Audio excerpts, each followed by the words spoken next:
안녕하세요, 여러분. 주말 다 잘 보내셨나요? 그쵸, 월요일은 모두 힘들죠. 그래도 한 주의 시작이니만큼 어느 날보다 힘내면서 시작하도록 하겠습니다. 자, 그럼 저번 주에 우리가 무엇을 배웠죠? 네, 단어의 분사와 특성에 대해서 배웠었죠. 선생님이 저번 시간에 배운 내용을 정리한 표를 가져왔는데, 빈칸을 가볍게 채우며 시작할까요? 먼저 채우는 사용 범위에 따라 보통명사와 도의명사, 자립성의 유무에 따라 자립명사와 의존명사로 나누었었죠. 보통명사에 얘는 무엇이 있었죠? 네, 산, 강, 과자 같은 게 있었어요. 반면에 고유명사는 특정한 사람이나 사물을 가리키는 명사였는데 한라산, 금강, 고래밥 등이 있었어요. 기억나시죠? 다음 대명사의 이제 이것, 저것, 여기, 거기에 해당하는 것은 무엇이나요?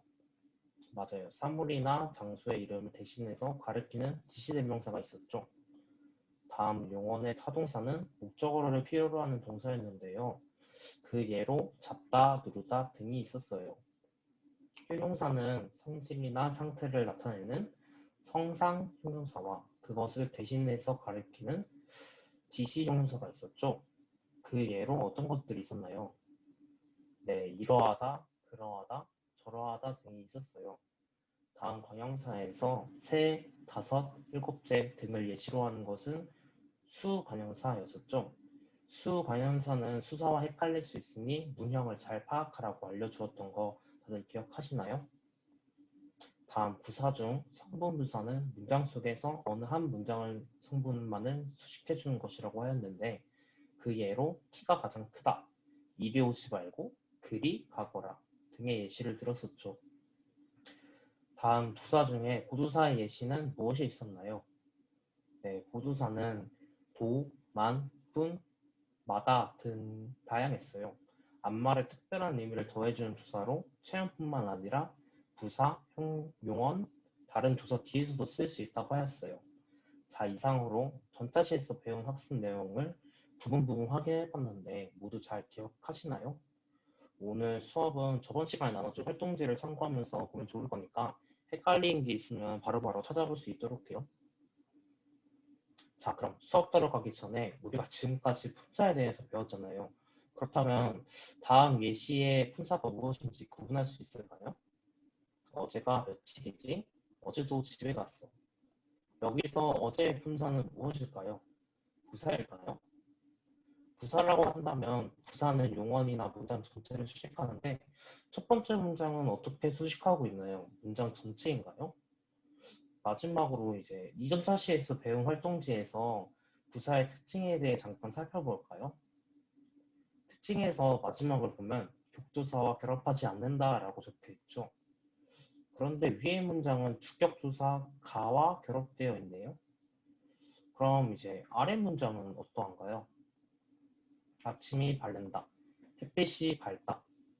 똑같이 뭐뭐가 밝다라고 하고 있는데 여기서 밝다는 형용사인가요? 동사인가요? 상태를 나타내는 것이니까 형용사에 가까울 것 같나요? 다시 활동제를 살펴보면 동사 어간에는 현재형 어미, 니은 또는 능이 붙을 수 있지만 형용사는 그렇지 못한다고 적혀 있어요. 그럼 위에 발달은 동사일까요?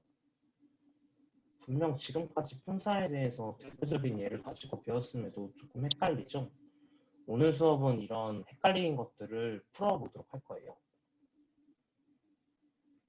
오늘의 학습 목표 다 같이 읽어보고 시작하도록 하겠습니다. 실제 언어 생활에서 개별 단어의 특성을 가지고 구분할 수 있다. 빨간 색깔로 칠한 게 오늘 해야 할 일이에요. 방금 예시에서도 봤듯이 사실 일상생활에서 쓰는 단어의 품사를 각 품사의 특성만을 가지고 구분하기는 쉽지 않아요. 그래서 오늘의 수업은 헷갈리는 것이 무엇이 있는지 배워보고 저번 시간에 어, 드라마 대본을 이제 모든별로 품사를 구분해서 이캠퍼스에 올리고 댓글로 서로서로 피드백했었죠.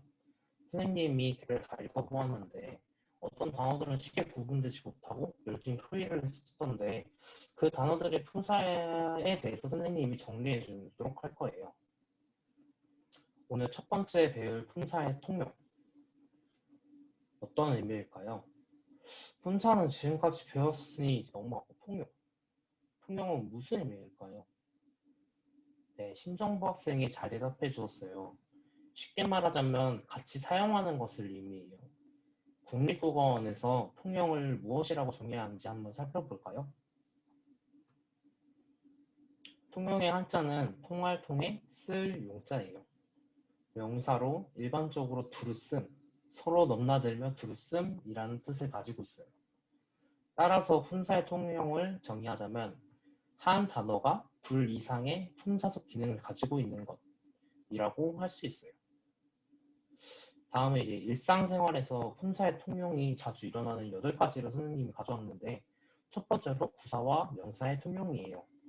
이 두 가지는 격조사와의 결합이 가능한지 그렇지 못한지로 구분할 수 있어요. 이전에 배운 활동제를 살펴보면 부사는 격조사와 결합하지 않으나 보조사는 취할 수 있다고 배웠어요. 자꾸만 아직도 그것이 그 예였죠. PPT의 예로 살펴보면은 똑같은 이제 오늘과 어제이지만 명사의 경우는 주격조사와 결합하여 문장의 체언으로 그 역할을 하고 있어요. 따라서 오늘이 시작이야, 어제가 며칠이지는 명사로 사용된 거고 오늘은 집에 갈 거야, 어제도 집에 갔어. 이거 두 가지는 부사로 사용한 거예요. 두 번째로 동사와 형용사.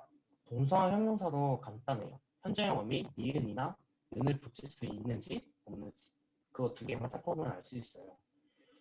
동사는 현재형 어미를 붙일 수 있는 반면에 형용사는 그렇지 못해요.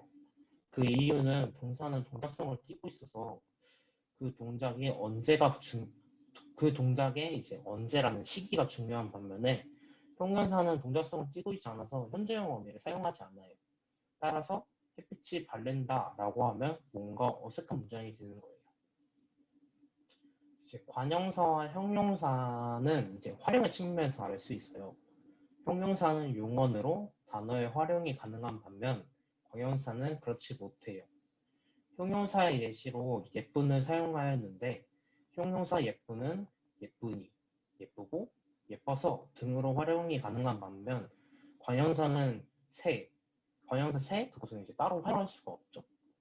부사와 감탄사 중에 아니가 문장 속에서 좀 특별해요. 우리가 배운 것 중에 부정부사라고 용언 앞에서 부정이나 반대를 뜻한다고 배웠어요. 그런데 일상생활에서 보면 보통 문장의 맨 앞에서 단순한 대답이나 놀람을 표현할 때도 아니를 사용해요. 둘의 차이점은 감탄사는 독립어이기 때문에 아니를 삭제해도 문장의 의미가 달라지지 않지만 부사의 경우는 문장의 의미가 달라질 수 있어요. 다음 관형사와 대명사의 경우는 체언의 특성과 연관하여 구분할 수 있어요. 우리는 앞선 시간에 체언은 조사와 결합하여 사용할 수 있다고 배웠어요. 기억나시죠?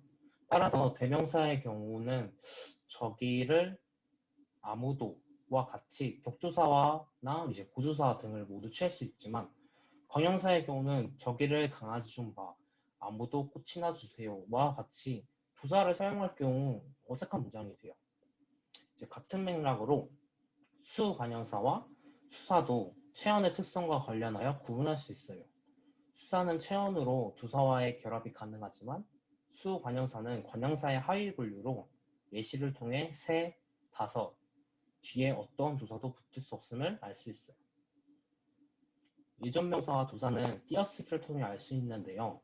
의존명사와 조사가 헷갈리는 경우는 만큼, 대로, 뿐 이 세 가지 경우밖에 없어요. 자세히 이제 살펴보면 의존명사는 관형어 뒤에 사용하고 조사는 항상 체형 뒤에서 사용돼요. 그 이유는 의존명사와 조사는 혼자 사용할 수 없기 때문이에요. 한 가지 주의할 것은 관형어예요. 이는 용언의 활용 형태도 모두 포함하는 것을 말하는 거예요. 이제 같은 맥락으로 의존명사와 어미와의 구분도 띄어쓰기를 통해 구분할 수 있어요. 용언의 활용에서 어간 플러스 어미라고 하는 것처럼 어미는 어간 뒤에서 띄어쓰는 것이 아니라 항상 붙어 써야 해요. 있는 데의 경우는 대가 용언의 연결 어미로 활용된 예시예요. 이제 그럼 지금까지 품사의 통용에 대해서 배웠어요. 일상생활에서 쓰이는 단어들의 품사가 헷갈리는 이유는 꼭 한 단어가 꼭 하나의 품사만을 가지고 있는 게 아니라는 것을 모두 다 알게 되었죠. 그럼 여러분들이 이제 모든별로 품사를 구분해서 올린 단어들의 품사가 왜 딱 떨어지지 않고 논란이 되었는지 모두 이해가 됐을 거예요. 선생님이 여러분들이 올린 댓글 중에 몇 가지 중요한 쟁점들을 가져왔는데 함께 살펴보기로 할게요.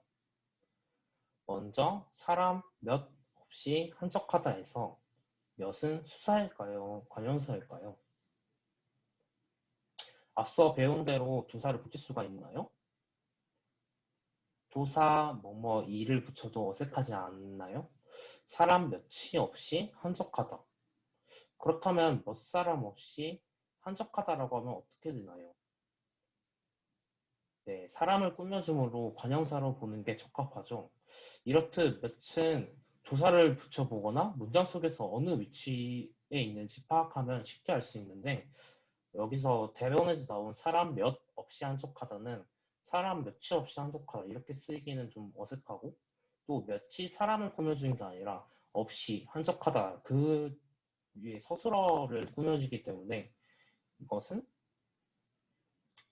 수사라고 보는 게 적합해요. 이제 다음으로 저만치의 불량배들 등장이다 라는 문장에서 저만치는 명사일까요? 부사일까요? 저만치라고 하면 부사어에 해당하지만 단어 성분을 좀 더 살펴보면 저만치라는 명사에 부사격조사 뭐뭐에가 붙어 있는 거예요. 부사의 경우는 이제 격조사가 붙을 수 없지만 명사는 격조사가 붙을 수 있다고 배웠어요. 따라서 해당 단어는 명사로 사용되었고 부사로 사용된 예문을 한번 만들어 볼까요? 네, 원대한 학생이 나도 저만치 먹을 수 있다라고 잘 말해주었어요. 여기서 저만치는 용언, 먹다를 꾸며주므로 부사로 사용한 예시로 적절해요. 이제 다음으로 아까보다 더 요는 그중 아까는 이제 명사일까요, 부사일까요? 잘 모르겠으면 보다의 품사를 얻는 이제 국립국어원에 한번 검색해 볼까요?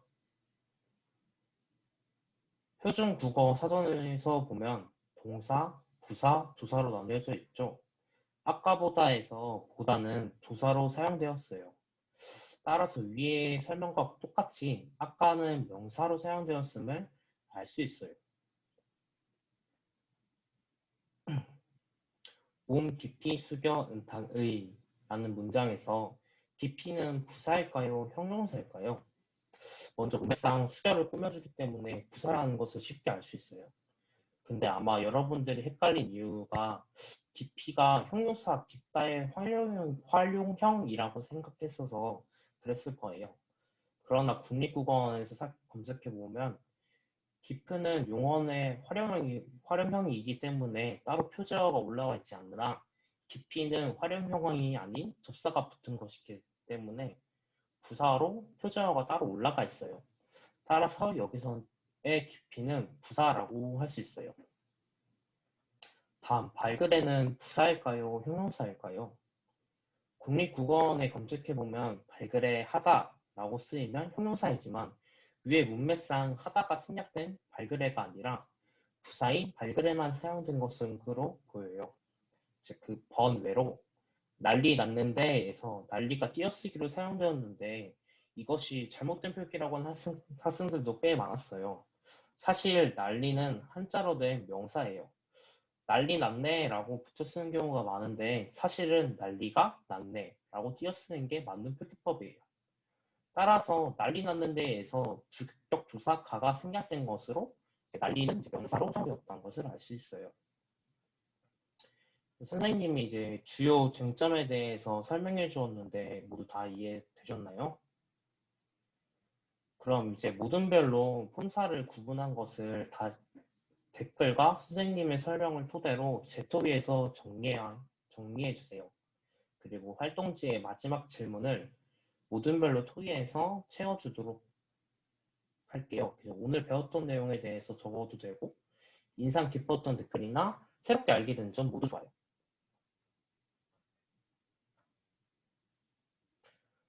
자, 오늘은 품사의 통용에 대해서 배웠어요. 그럼 이제 마지막으로 조장이 이번 활동을 통해 느낀 점을 간략하게 말해줄 수 있을까요?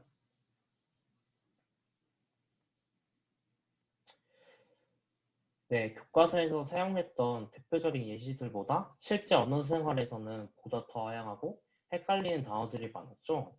단어들의 품사를 모르면 글로 쓸 때 어려움이 생기거나 정확한 의미를 전달하고 받는데 어려움이 있을 거라고 잘 말해 주었어요. 네, 다음으로 이주가 한 말, 선생님도 사실 난리 난데라고 붙여서 사용하는 경우가 많았는데, 난리가 하나의 명사이기 때문에 띄었어야 한다는 사실을 알고 놀랐어요. 일상생활에서 품사의 통역뿐만 아니라 단어가 한자어인지 아닌지도 같이 잘 살펴볼 필요가 있어요. 다음으로 3조가 아주 좋은 말을 해주었는데, 일상생활에서 사용하는 단어들을 분리해 놓으면 그 단어를 이해하기도 쉽고 기억하기도 쉬워요. 드라마 대본 중에 비정한 정서라고 할 때 비정이라는 단어의 의미를 쉽게 파악하기 어려웠는데 어떤 품사인지 알고 어떻게 사용해야 하는지 어떤 의미를 가지고 있는지 품사의 특성을 고려해서 생각하면 아마 파악하기 쉬웠을 거예요. 이제 마지막으로 선생님이 간단한 퀴즈 내봤는데 같이 맞춰볼까요? 오늘의 학습 목표가 무엇이었죠? 네, 실제 언어 생활에서 개별 단어의 특성을 가지고 구분할 수 있다. 모두 잘 이루었나요? 다음, 하나의 단어는 반드시 하나의 품사만을 가지고 있나요? 맞아요. 품사의 통용이라고 해서 두 개 혹은 두 개 이상의 품사를 가질 수 있다고 배웠죠. 다음, 동사와 형용사의 구분은 현재형 어미를 통해서 구분할 수 있었나요? 네, 맞아요. 현재형 어미를 붙일 수 있는지에 따라 구분할 수 있었죠. 이 밖에도 품사의 통용을 구분하는 방법들이 많았어요. 오늘 각 조장이 정리해서 올릴 활동지를 토대로 모두 다 잘 기억해 주길 바랄게요. 네, 다음 시간에는 의문의 변동에 대해서 알아볼 텐데요. 따로 과제 해올 건 없고 미리 본문 내용을 조금이라도 읽어왔으면 좋겠어요. 네, 이상으로 단어의 품사의 특성에 대해서 알아보았어요. 모두들 다음 시간에도 즐거운 마음으로 다시 만나도록 할게요. 고생했습니다.